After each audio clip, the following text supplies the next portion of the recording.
ఆయన ఆశయాలతో ఆయన ఆదర్శాలతో దగ్గరైన వ్యక్తి రాజోలు నియోజకవర్గ శాసనసభ్యులు దేవ వరప్రసాద్ గారిని తమ అమూల్యమైన సందేశాన్ని అందించవలసిందిగా ఆహ్వానం పలుకుతూ ఉన్నాం. ఈరోజు కార్యక్రమంలో గౌరవనీయులు రాష్ట్ర ఉప ముఖ్యమంత్రి వర్యులు శ్రీ పవన్ కళ్యాణ్ గారు రాజోల్ నియోజకవర్గానికి రావటం చాలా సంతోషించదగ్గ విషయం. ముఖ్యంగా వారిని రాజోల్ నియోజకవర్గంలో ఉన్న ఈ కార్యక్రమాలన్నింటికి కూడా నేను ఆహ్వానిస్తూ, ముఖ్యంగా సార్ రాజోల్ నియోజకవర్గం మీరంటే చాలా ప్రేమ అభిమానాలు ఉన్నాయి సార్. తర్వాత మీ ఆశయాన్ని నిలబెట్టింది మొట్టమొదటగా ఈ నియోజకవర్గం నుంచే. అలాగే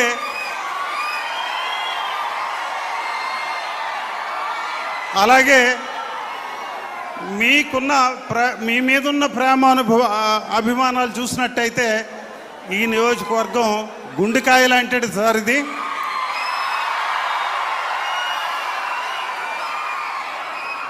ఈ నియోజకవర్గంలో ఉన్న కొన్ని విషయాలు మీ దృష్టికి తీసుకొస్తాను సార్.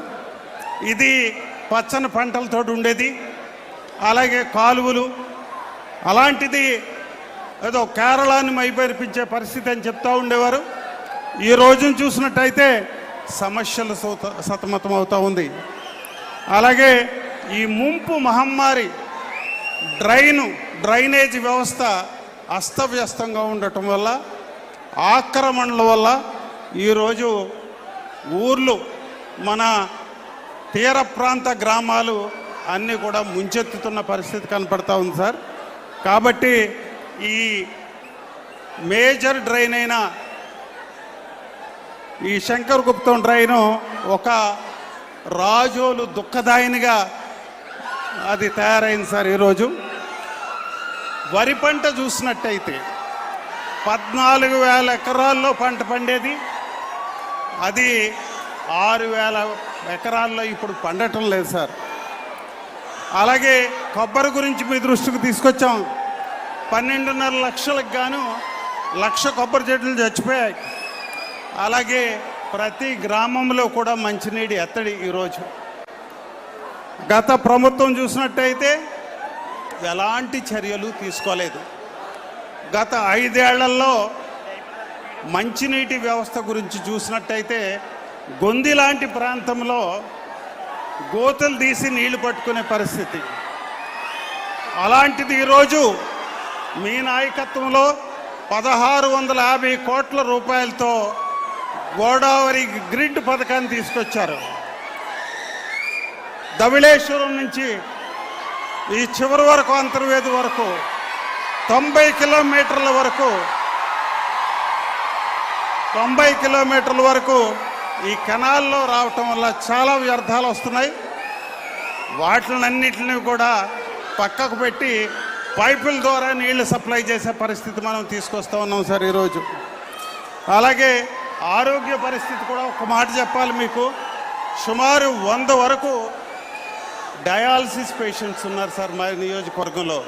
ఎందుకంటే ఇలాంటి కలుషితమైన నీరు తాగటం వల్ల డయాలసిస్ పేషెంట్లు పెరిగిపోతున్న పరిస్థితి కనిపిస్తూ ఉంది. మొత్తం మీద ప్రజాజీవనం చూసినట్టయితే కాస్త అస్తవ్యస్తంగా ఉన్న పరిస్థితి మీకు కనపడతా ఉంది సార్. అయితే ఈరోజు కొంతమంది రాస్తూ ఉన్నారు, కొన్ని పేపర్లు రాస్తూ ఉన్నాయి, అనవసరమైన బురద జల్లడానికి ప్రయత్నం చేస్తూ ఉన్నారు. మంచినీటికి ఒక బృహత్తరమైన పథకం మీరు తీసుకొచ్చారు. అలాగే మాది ఒక కేస్ స్టడీ సార్. రోడ్లు చూసినట్టయితే 1000 రోడ్ల వరకు మేము ప్లాన్ చేసుకున్నామండి. ఈ గ్రామీణ రోడ్లు ఇప్పటి వరకు ఒక 300 రోడ్లు వేసాం. ఇప్పుడు మీ ముందు పెడతా ఉన్నాం, ఒక 200 రోడ్ల వరకు మంజూరు చేయాల్సింది ఉంది. మీరు ఈ ఉపాధి హామీ పథకం కింద గ్రామీణ రోడ్లు ఒక 200 రోడ్ల వరకు మీరు మంజూరు చేయాల్సి ఉంది.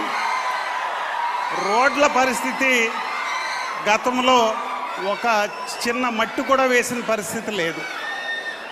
రోడ్లు ఎక్కడా కూడా ఒక్క రోడ్డు వేసిన పరిస్థితి లేదు ఇక్కడ.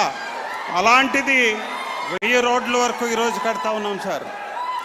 అలాగే విద్యుత్ శక్తి గురించి మాట్లాడితే ఇది ఒక కేస్ స్టడీ సార్. ఇక్కడ సబ్ స్టేషన్స్ పక్కా నియోజకవర్గాల్లో అయితే 11-12 సబ్ స్టేషన్లు కడితే మా దగ్గర ఒక్క సబ్ స్టేషన్ కూడా లేదు.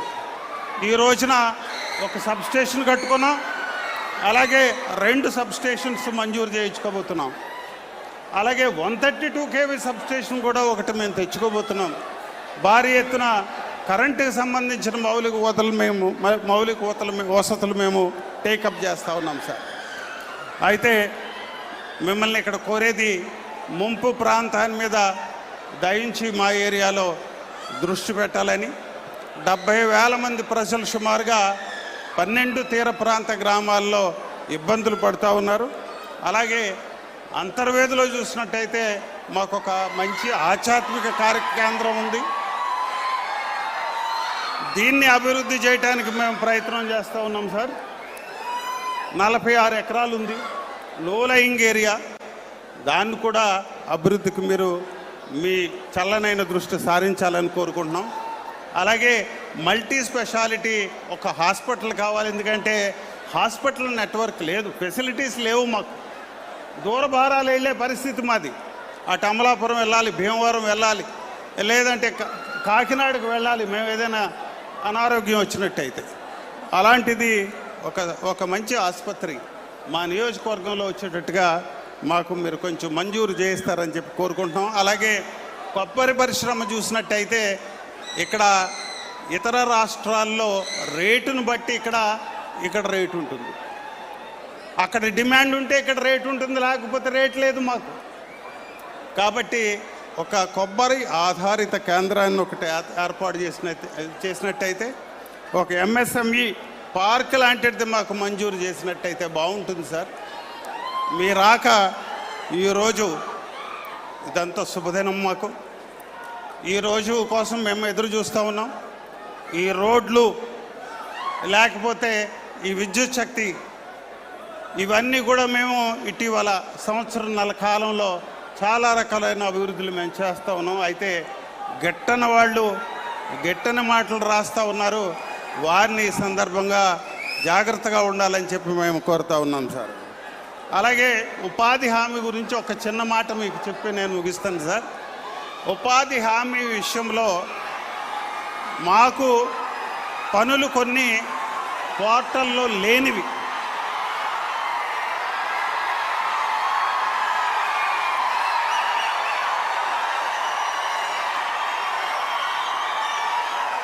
ఈ జంగిల్ క్లియరెన్స్ అనేది పోర్టల్లో లేదు, ఉపాధి హామీ పథకంలో లేదు.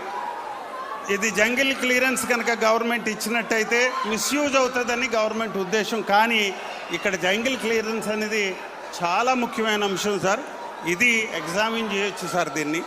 అలాగే గుర్రపడక కానీ లేకపోతే కొబ్బరి చెట్టు చుట్టూ కూడా రింగులు తవ్వటం కానీ ఇవన్నీ కూడా ఉపాధి హామీలో టేకప్ చేసినట్టయితే బాగుంటుందని మీకు అందరికీ తెలియజేసుకుంటూ, మీ రాక మరొకసారి మాకందరికి కూడా చాలా ఉత్సాహాన్ని నింపిందని తెలియజేసుకుంటూ సెలవు తీసుకుంటాం.